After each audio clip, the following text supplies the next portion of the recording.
One more question. I'm a student of print journalism, and I just wanted to know what advice do you have for young people coming up into the field? A lot of professors are telling us how hard it is to get into the field at first. I'd just like to know, since you're in the field, do you have any advice on that? For instance, experience, is that important? Sure. Is that probably the most important element? Well, it's way up there. It's way up there. Anything else? Anything you can do? Pressure under fire. Done this before. I don't want it to be his first surgery. Okay. Applied himself well. These are things I'd have confidence in a young MD. Okay. I'm talking about journalism field. I'm lost. What do you mean? The journalism, I'm a student of journalism at a college, and I was just wondering the most important aspect of getting into journalism, not the medical field. I think you're exhausted from 30 nights. I am exhausted from 30 nights. No person, even those of us who are superhuman, those of us with Herculean appetites for the diverse and the bizarre, even those of us who have shown an aptitude to fight the good fight and stay the good long battle, even those of us can get tired. And your boy is tired after 30 consecutive nights. I have a half hour to go, and I'm going to do that half hour because I'm a pro. That's what pros do. I'm a professional. Look it up in the book. Okay. That's what we do. We're pros. We're never rude. We don't cop out. We don't tell you that we're ill or that we're looking for the farmhouse in the middle of the desert or that we're parched. We don't tell you that maybe the check didn't come through this month, and where the hell does it go anyway if you're a guy who's left 16 forwarding addresses. Okay. So what do you do? What is the answer? Yeah, you're a little perturbed now. Kind of worried about the club. The club? Don't worry about the club. Worry about maybe... Jack, you might worry. Nah, don't worry. Okay? Just cool it. Life is a breeze. Of course, some breezes, as you know, are 110 miles an hour and get promoted up to hurricanes. I just thought I'd pass that along. Speaking of pass it along, we're going to pass along now to the newsroom, the Mutual Newsroom, high atop the overlooking beautiful downtown studios of Washington, Virginia, and Washington, D.C. The Mutual Newsroom will get us up to date on the news headlines, and we'll come back with a little more open phone America. We'll have our salute to my man, Duke Ziebert, by taking him to one of his favorite places, one of mine, too, the town of Cooperstown, New York. This is the Larry King Show in Washington, and we'll be right back. Hey, cool glasses. Thanks. You know, when a girl has a heart of stone, there's only one way to melt it. Just add ice. Excuse me? What? You mean you haven't seen Cool as Ice? What? The Vanilla Ice movie? Drop the zero and get with the hero. I thought it was stupid, too, until I saw it with Chip. Oh, how about when Vanilla goes, "Yo, Cat, what's it like having parents and all?" I didn't cross a line, did I? You have parents, right? Whoa, Chip, stop! Look, she's 14 years old. For y'all Tell that me, don't she's know, 14 I years didn't pimp old. from Iraq, Iran, East Palestine, and I'm a pimp, and I don't buy no land, you understand me?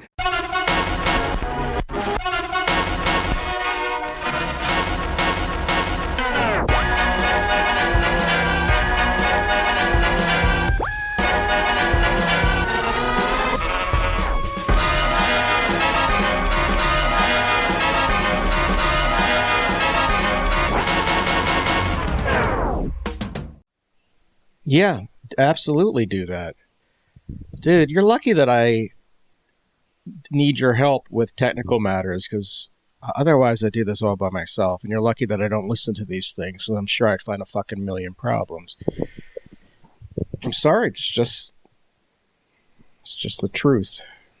All right, count it off, man. By the way, too, when I say 11:30, can we do it on time instead of futzing about? All right, count it off. We'll do this shit. Welcome back to a fresh episode of Doing It with Mike Sachs. It is great to see you all again. Listen, I wanted to get this off my chest before it goes wide. And that is that my sex bootleg tape did leak. It leaked last week. You will see it whether you want to or not. You will definitely see it. So I wanted to describe to you some things that you can expect to see so you won't experience a shiver of shock. Does that make sense? In other words, warning, trigger warning, sexual language, and imagery coming up. Okay, this won't be easy for anyone, especially you, but here we go. Yes, I am wearing a kimono, at least in the early stages before the building superintendent arrives. Yes, it had jerk chicken stains on it. Yes, the chicken was delicious. Yes, I can recommend the place, the Roland Kennedy Jerk Spot on Prospect Street.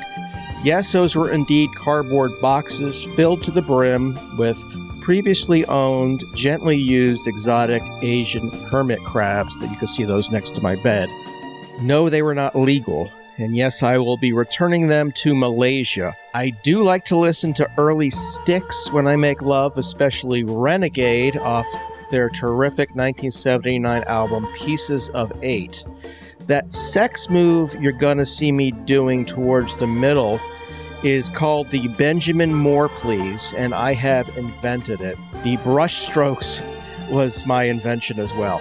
No computer trickery was involved in this sex video, no digital tweaking. That is all me doing what you're seeing. I was not high on ketamine, okay? I was just exceedingly giddy that my monthly box of puffy stickers had just arrived by mail. I do collect throwing stars. Now, the bed sheets were not E.T. themed, as some critics have pointed out, but they were Schindler's List themed. Same director, and they look strangely similar. The IKEA sex swing is only partially put together, okay? That's why we didn't use it. And that guy you see in the background is someone I hired off of TaskRabbit. I like to hit a certain note when I orgasm, and that is why I have the very large tuning fork. I also like to play early Albert Brooks movies in the background on my giant black and white television. I like to do this very loud, so that is why I'm laughing and clapping. That was not a prosthetic arm, okay? But that was a prosthetic tongue. I don't have to pay for my sex, all right?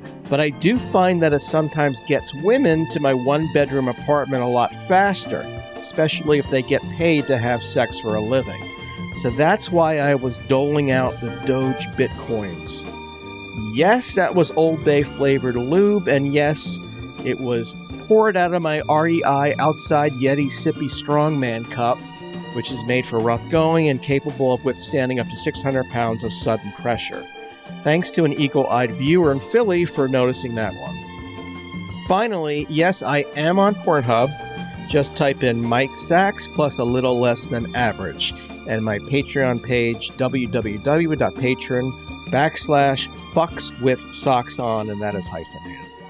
Okay, with that out of the way, lots of great things coming up on this podcast, so please stick around. It don't cost nothing. As for current news, a movie that I've worked on as a writer will be coming out, I suppose, next year. It's hopefully going to shoot this summer. It is about the making of the 1970 horror movie Texas Chainsaw Massacre down in Texas. The script is called Chainsaw Confidential and is co-written with my pal David Dubose, who's a great scriptwriter. A director is going to be attached soon, and we're waiting to hear about casting, and as soon as I learn about who is cast, I will let you know.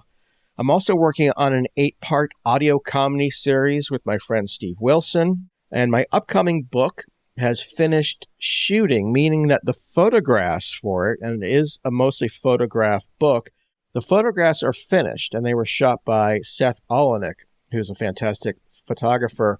This is a comedy book, and it will feature, beyond others, John Hamm, Paul Rubens, Amy Sedaris, Chris Maloney, Michael Ian Black, Lorraine Newman, my pal Tim Barnes, Scott Rogowski, A.D. Miles, Laura Kraft, my bro Ted Travelstead, Joe Firestone, Al Madrigal, Bobby Tisdale, Jen Spira, and Kimmy Gatewood, who is from Silver Spring, Maryland, not far from where I grew up. So how's that for a cast? And I'm hoping that that book will be out in about a year, maybe hopefully sooner. Okay. off to this week's letters. And these are letters I will remind you that I have not seen before I answer them. My producer, Rob Schulte, sends them to me right before I record this. Okay. Letter number 1. And I always say letter number 1, even though there's only one letter each episode. Letter number 1. Mike, do you think an asshole comedian can still be a great comedian? Great question. Christopher Mitchell, Naperville, Illinois. Again, do you think an asshole comedian can still be a great comedian? I think that's a very good question. I think whether comedians or comedy writers, both have to have a sense of goodness to them if their comedy is going to last. That doesn't mean they have to be goody-goodies, but it helps not to be an asshole. And I think audiences and readers know when someone is an asshole. And when you see comedians such as Dennis Miller or Jesse Waters or Jay Moore or Jim Brewer who are out there who appear to be pricks, I don't think that humor will last. I think the best humor is the humor that is tethered to decency, whether it is a character like Charlie Chaplin or whether it's just a sense of goodness like Richard Pryor, who didn't always live a very clean life, but you could tell he was a decent person. Same thing with George Carlin. And I think that sense of decency is necessary if comedy will last through the ages. I mean, who knows what comedy will last through the ages? But when you see comedy that is tethered to character and goodness, whether it is Aristophanes thousands of years ago, Harold Lloyd, or whomever it is, typically it is something that we can associate with. And we can see humanity within it and our own humanity within it. You know, some of these comedians that I have seen, such as Jesse Waters, Jim Brewer, maybe Dennis Miller, it's interesting because you wonder if they are actually conservative or if they're just angry at not having achieved what they wanted to achieve within show business. And a lot of times it seems like when these comedians go far right, it's usually out of anger rather than personal convictions. Either way, it's not something I want to see. I mean, when I saw Jesse Waters years ago doing a routine, a bit from Chinatown, New York, where he was making fun of Asians, I just kind of blew me away because, first of all, why would you want to do that? Second of all, why would you ever show that? There are certainly people out there who are worthy of going after, and I don't think that citizens of Chinatown in New York just going about their day and their business and being with their families are deserving of being mocked. I don't understand that, which brings me to Dave Chappelle, who I think is a genius, and I think his comedic strengths are really strong, which is why it puzzles me to such a degree that he goes after certain audiences. I don't understand it. I don't know where the anger comes from. Again, I think there are more worthy people of going after, certainly, God knows, in this day and age, than to go after the audiences that he is going after. It puzzles me. And he's such a strong presence and such a strong comedic presence that when he aims at certain elements and at certain populations, let's say, or sexualities, I just don't get it. It just seems off to me. Which is a shame because, again, I think he's a genius. When you look at someone like Bill Cosby, and then you find out he did certain things, that really pisses people off. I mean, when you play as a character, especially when it comes to comedy, what matters is honesty and goodness. And for so long, we, and I'd include myself in this, felt that Cosby was a genius and that he was a decent person. And we can see now that that was not the case. And I'm furious at him and I'm furious at others for keeping that information away from the public. And certainly people knew. Everyone who hung out at the Playboy Mansion, including Hefner, had to have known this guy was a total scum. So I think he is done. I don't think his, not just in this lifetime, but down the road, I don't think his comedy will at all last. The authenticity that audiences are looking for with comedy proved to be wrong, and people get really pissed off when they've been made fools of. And I think for that reason alone, Cosby and his comedy will be done. Woody Allen is another story. It's complicated. I don't know how he'll be viewed down the road. But again, the best comedy, as I said, whether it's a Richard Pryor or George Carlin, there's a sense of decency that the audience can pick up. And it's hard to fake. And that's why it was such a strange thing with Cosby. He faked it really well, which is always a sign of a sociopath. And I think that proved to be the case. Great question. Thank you very much. If you want to send me a question, do so to mikebsacks@gmail.com. I would love to answer it.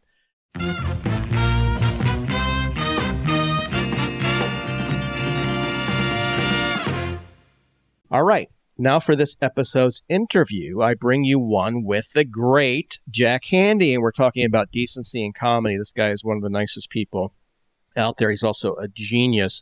He's a comedy writer's comedy writer, meaning someone like Steve Martin, George Meyer, think he is brilliant. And if people like that think this guy is brilliant, you know the guy is brilliant. He has a new book out. It's called Escape from Hawaii, and this is a sequel to a book he had out a number of years ago called The Stench of Honolulu. Both books are really great. So go onto his site, buy Escape from Hawaii and The Stench of Honolulu.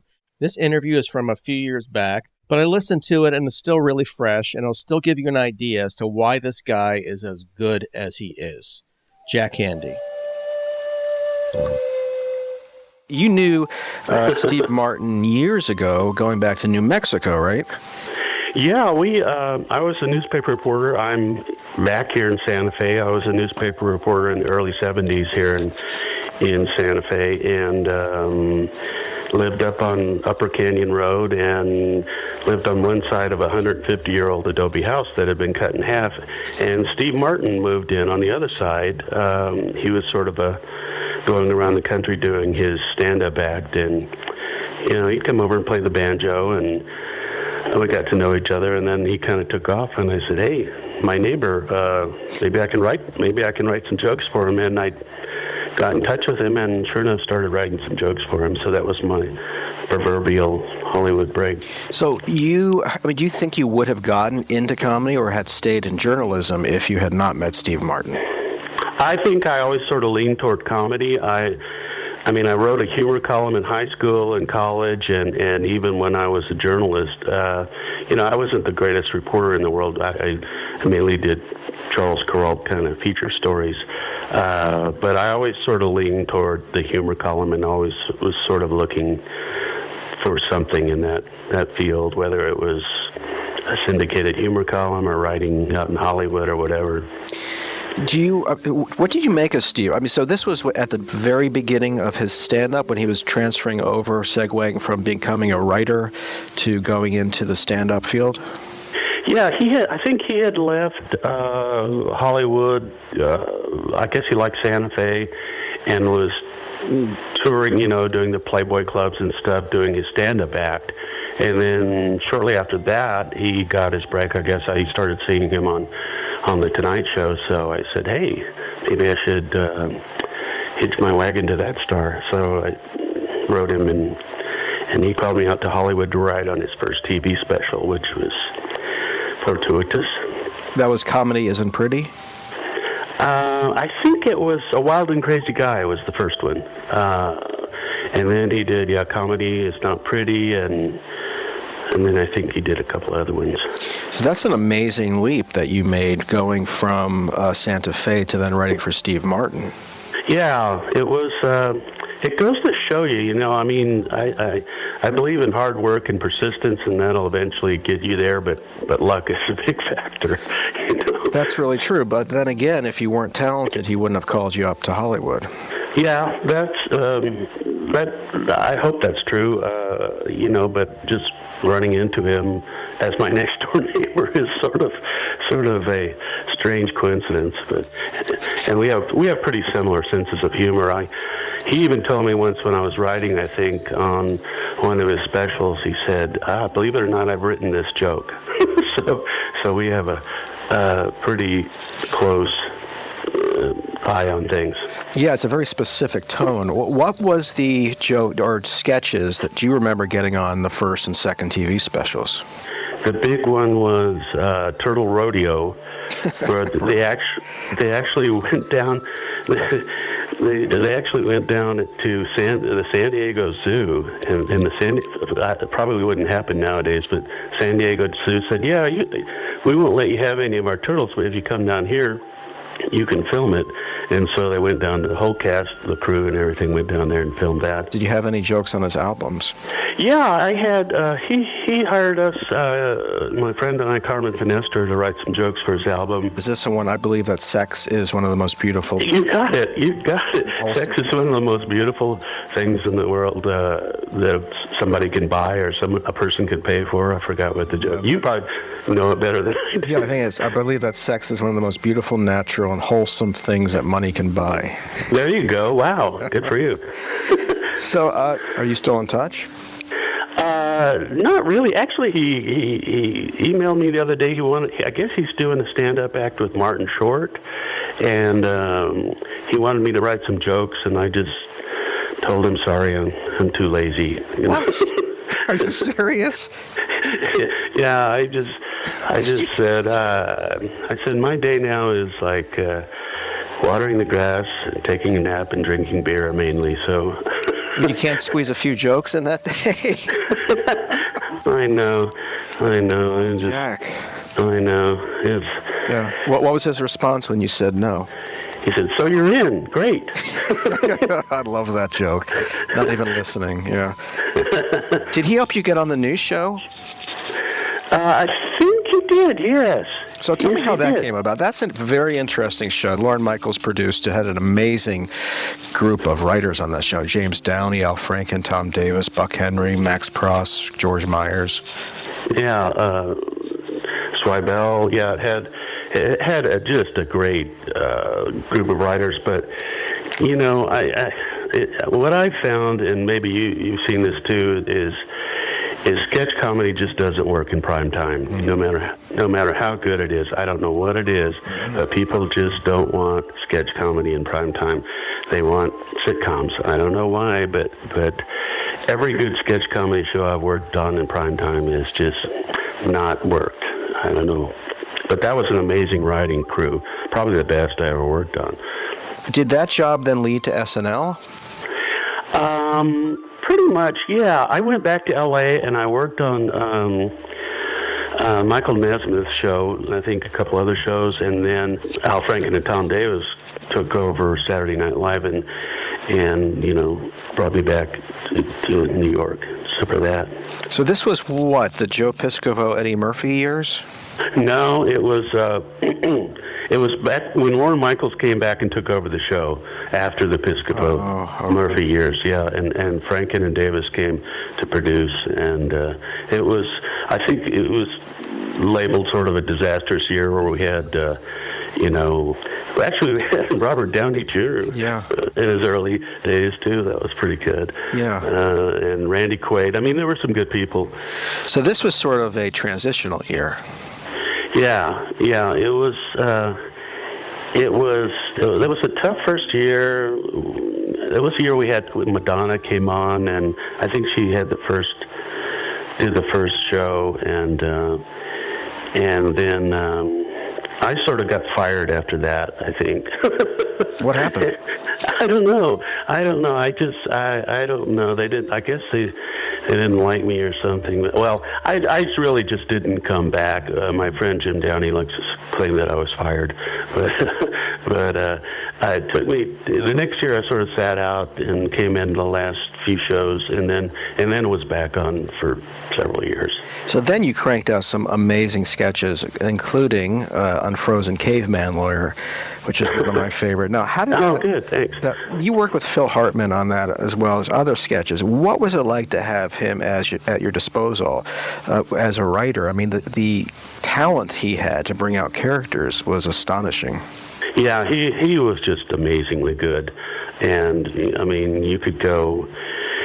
He was just calm, and you could go between dress and air, and he'd be in the makeup room, and I would go, oh, change this line to this, change this line to, you know, and blah, blah, blah. He goes, yep, got it. You know, he was just so cool under fire and could do just about anything. I mean, you know, some writers wrote for, you know, people like Adam Sandler who had a definite character, and they would tune into that character. But Phil could just do anything, so you could write anything for him. I also remember the Tarzan, Tonto, and Frankenstein sketch. Did you write that one? Yeah, I wrote that with Jim Downey. We did several incarnations of that. That's the only sketch I ever saw Phil Hartman break up. Yeah, it was fun. I think we started it as a talk show, where people they were just talking in monosyllables and stuff, but and then it branched out into, I think we did a soap opera version, and I didn't see that. Mel Gibson played Frankenstein's brother on one, which was really good, and he was just like very loquacious, which was funny, So anyway, He's the anti-Semitic brother. Was that? He was good. Mel Gibson was fun to work with. Yeah. How was Madonna to work with? There's a show I never see on repeats. They just never show that Madonna episode. I don't really remember. I probably didn't get anything on, which is why I don't remember anything. I don't remember like talking with her or working with her. I think maybe. Maybe Don Novello and I wrote a film piece about her getting married. Don Novello is a writer that's never not mentioned as much as he should be, but he wrote one of my all-time favorites, The Scotch Boutique. Oh, God. Wasn't that incredible? Oh, my God, yeah. It just took a lot of nerve to stay with that, I'll say, it was so quiet, and they kept doing that sketch. I mean, for those who don't know it, there's a dream of the owner of a small store in a failing mall to sell Scotch tape, and he only stayed in business because he sold the Scotch tape to hold up the going out of business signs to the other stores. Yeah, and all the other stores were failing, and the Scotch tape store was doing well. Yeah, Don Novello is just a brilliant writer, and he's written a bunch of print pieces, too, that I wish they'd collect them together, because they're really good. I mean, besides the Laszlo letters, but he used to write freelance to magazines and some really good stuff. Really? I didn't know that. What is it that he wrote? These were Shouts and Murmur type pieces? Yeah, and he and I used to write for back freelance to We magazine, the girly magazine back in the day when it was owned by Playboy. And he did a lot of funny pieces for them and some other magazines, I think Omni and stuff. But yeah, I wish they would collect his pieces because they were really good. Yeah, he's not out there enough. I think he's such a genius, but he's sort of under the radar. He is. He doesn't publicize himself a lot, but he's just some great stuff. I mean, it's just, I don't know, find the popes in the pizza. I mean, I don't know. Yeah. So good. And the Laszlo letters was really the first of its type before Jerry Seinfeld got involved with that sort of thing, the letters from a nut and all that sort. But those Laszlo letters, like writing to Nixon or writing to McDonald's. It was just incredibly funny. Incredible. Now, the Happy Fun Ball commercial parody is one of those things that I saw and just blew my mind. It was so influential, and to this day, that format is used by comedy writers. It's just a short, dry setup, and then a tremendously long list of repercussions. How did that? Do you remember the initial thought behind the Happy Fun Ball idea? I just remember it occurred to me over the summer, and I don't know how or why it happened, but just a lot of disclaimers made me laugh. And speaking of Steve Martin and I writing a similar piece, he wrote a similar piece. I think it was called Side Effects. I think, which is about just warnings on a drug or something about the side effects. But yeah, I'm not. You're never really sure how an idea comes to you, but it did. Well, that Side Effects piece was for The New Yorker. Right. Yeah, Mm-hmm. yeah, that reminded me of Happy Fun Ball, where it's just such simplicity, and then the world behind it just crashes in on itself. The Happy Fun Ball was just a small little red ball, plastic ball that was used by kids, but the warnings went on for how long did they go on? Do not taunt Happy Fun Ball. So you have a new Deep Thoughts book out. I do. Let's talk about that. Who is putting it out? Who's the publisher? I am the publisher. It's published by Twinsis Productions Incorporated. That sounds right. Yeah, I'm the publisher, and the only way you can find it is on my website, which is deepthoughtsbyjackhandey.com. What I love about it is just the character's a total lunatic, and yet he's so dry and soft-spoken. Is this a character that you write? I hope it's a character, not me, because he is sort of insane. Yeah, it's a guy who's very sort of off, insane, but thinks he's normal, and Mike tries to get you to agree that don't we all think that this, blah, blah, that? No, it's I guess it's sort of like the Steve Martin character, only Mike, I think he's darker, it's more vicious. Yeah, I'll say. I mean, some of this stuff, I was looking through. Actually, this is a fuzzy narrator one, but this is one of my favorites. Of all my imaginary friends, I don't think there was one that I didn't end up having to kill. It's the having to kill part. There was no choice. I'm sorry, I had to kill. It's hard to keep from going to the dark side. My wife always tries to tell me, no, that's too dark, but that's really, that's your instinct. Yeah, I know. I like the dark humor too. Harkens back to the old National Lampoon days. Yeah. Slash and burn. You don't see that anymore. That Michael stuff. No, it's all kind of. Most humor now is just sort of topical, and it's just not evergreen, as they say. Well, yeah, that's exactly right. I mean, your deep thoughts, they remain as fresh as they did 30 years ago. I mean, you're not writing about Reagan or George H.W. Bush or any of that. This is stuff that's just character-based, that just remains as fresh as it was years ago. Well, I hope so, and that's why you like reading, Benchley and Thurber and things like that is, they didn't really write about, the election of 1920, which is gone, I mean, I'm sure there was some great satire about the election of 1920 if that was an election year, but I just prefer more of the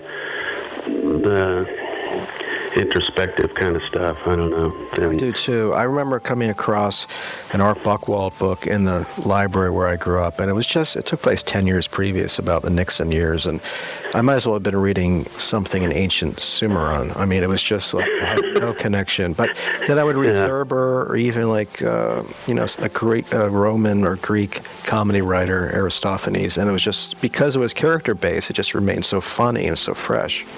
Yeah. A lot of the stuff now is just topical or political, and it just I don't know. Not many people can do. Jim Downey can do political stuff good, but a lot of it is just the first step you think of. Is that's what they do. Rather than going to the second or third step. That's right. And that's probably the problem too. Writing for TV is that you're forced into a position where you have to write material that is just going to go bad. That won't be evergreen. Yeah. I tried to avoid that on Saturday Night Live, which is probably why most of my sketches were in the last 5 minutes of the show. But I mean, people and actors love to do impressions too. So that's a factor. Like they like to get out and impersonate a famous person, and so you're fighting that. So it's hard to do the evergreen stuff. When I was looking over in doing this interview, I was going over some old deep thoughts, and what struck me was how close to the internet humor you see now in tweets. I mean, these were tweets 30 years before tweets existed. Yeah, somebody said that I invented tweets, but I think you did. I was going to say, comedically, you invented tweets. Well, I hope there's some money involved in that somewhere. But I think so.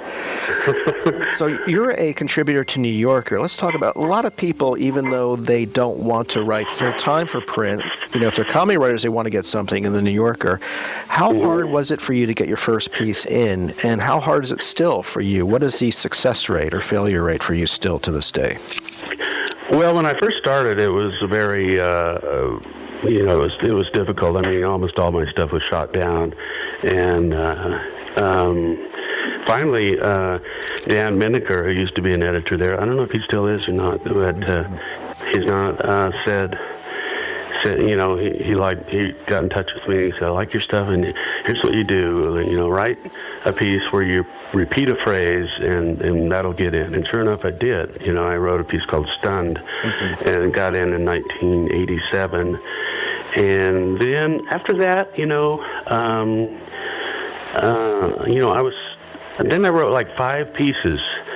And I just thought, I'll send all 5 of these, and maybe one will get in, And my champion at the New Yorker, Susan Morrison, kind of said, no, we'll take all 5. So it was like, I was kind of like off and running then.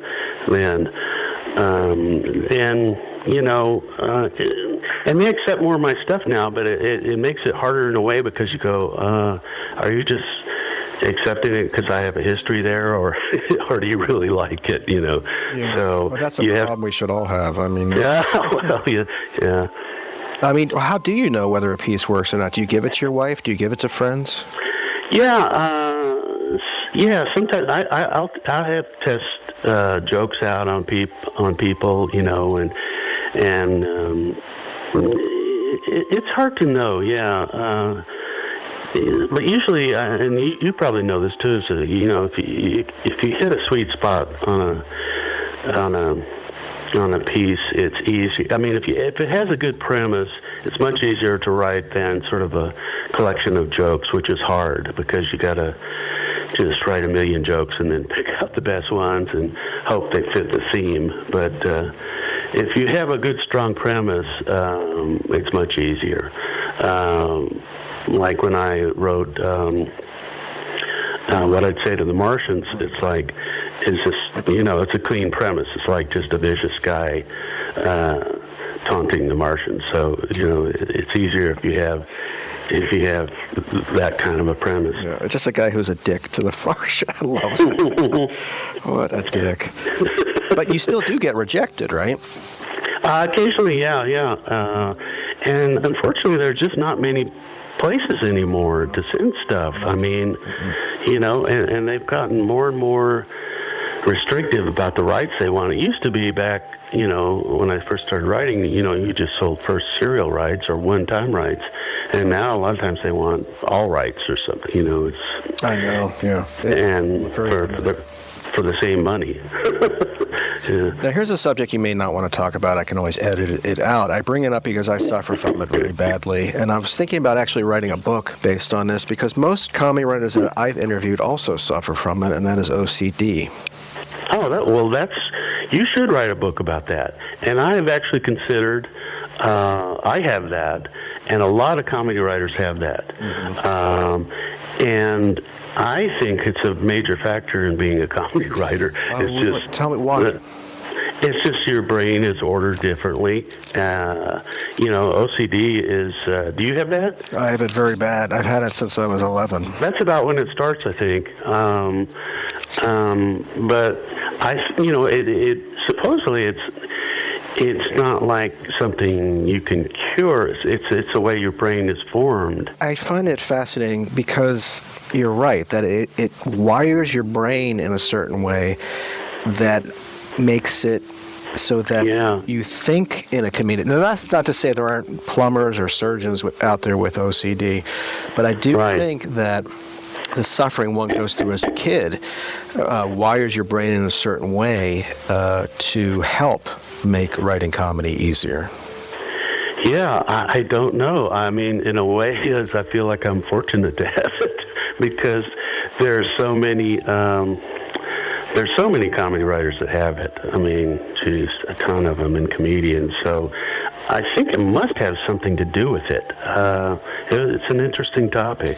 Well, are you willing to talk about this when it hit Sure. you and what your feeling was? Because when it hit me, I felt very alone. I didn't know what it was. I thought I was going crazy. This was way before anyone knew what it was. Yeah, no, it's like feelings of guilt and,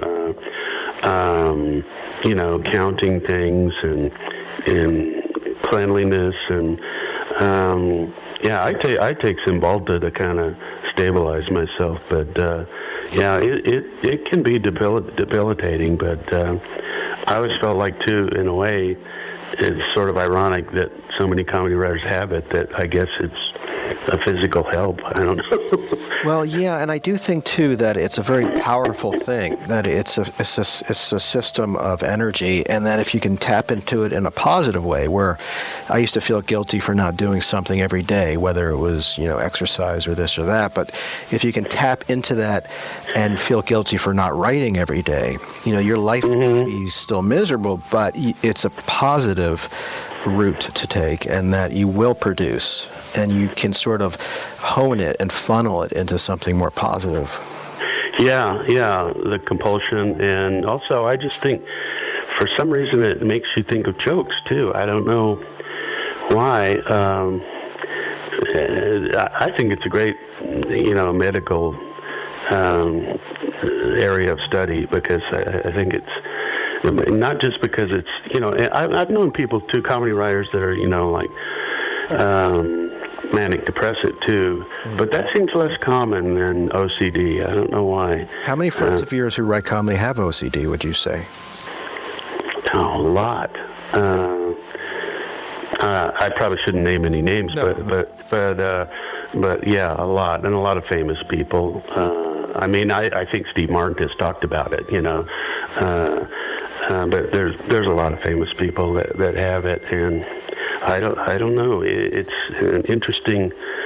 It's almost like a mechanical thing, that your brain has sort of a little twisted wiring that makes you write jokes. So Right, that you think differently than other people who are thinking differently.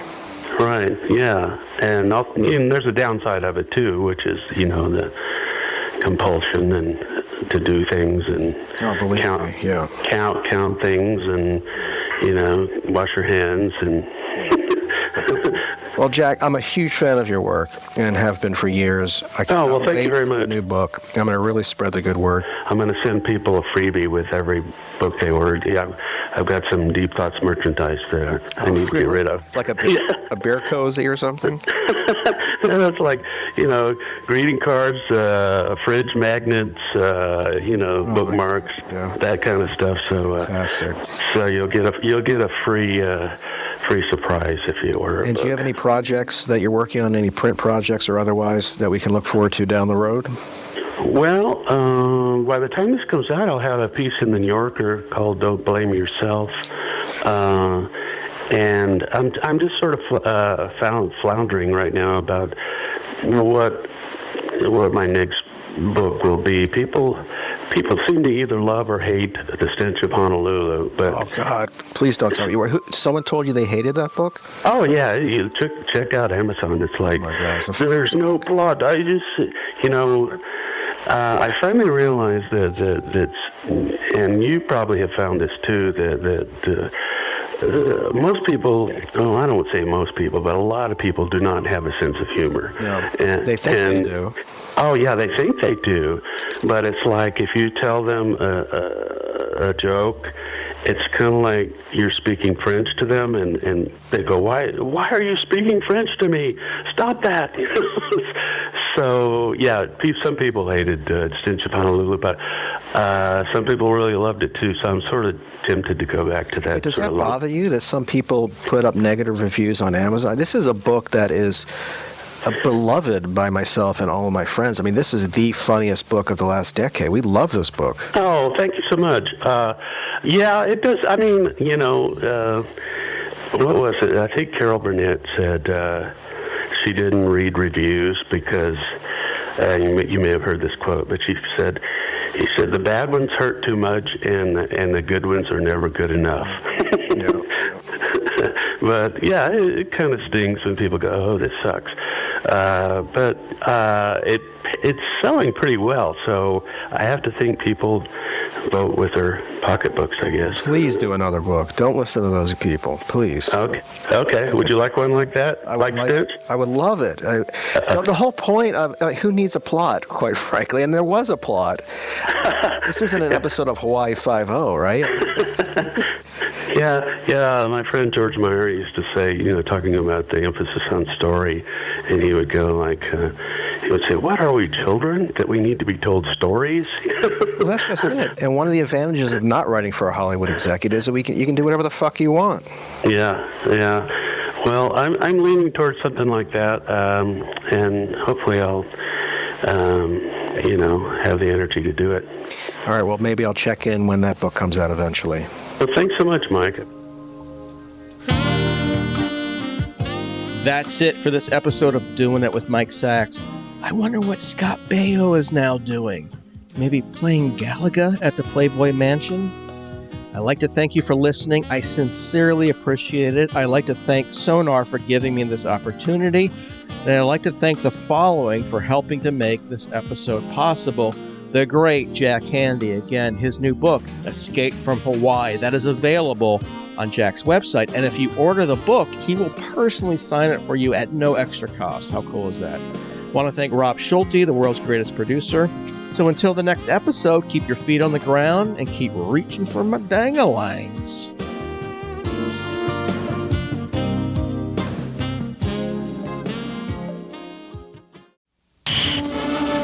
Hello.